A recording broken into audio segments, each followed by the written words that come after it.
దాన్ని తప్పు చేస్తున్నామని పేరెంట్ చెప్తే ఆ పేరెంట్ దాన్ని ఒక మంచి దారిలో రిసీవ్ చేసుకోకుండా ట్యూషన్ మానిచ్చేయడం, నెగిటివ్గా ట్యూషన్ మేము చెప్పడం.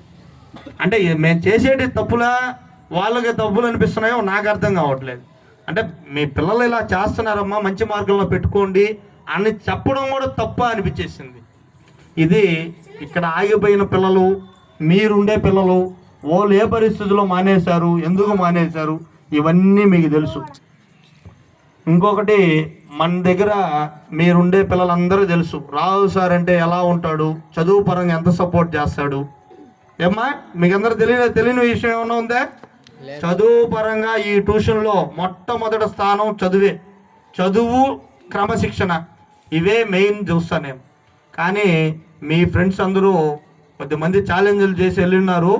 ఆ ఛాలెంజ్లు అన్నింటికి సమాధానం నోట్తో కాదు, ఎస్ఎస్సి 2025 మార్చ్ ఏది ఇప్పుడు మనం రాసే పిల్లలంతా కూడా మీరు సమాధానం చెప్పాలి. ఎవరు చెప్పాలి? మీరు సమాధానం చెప్పాలి.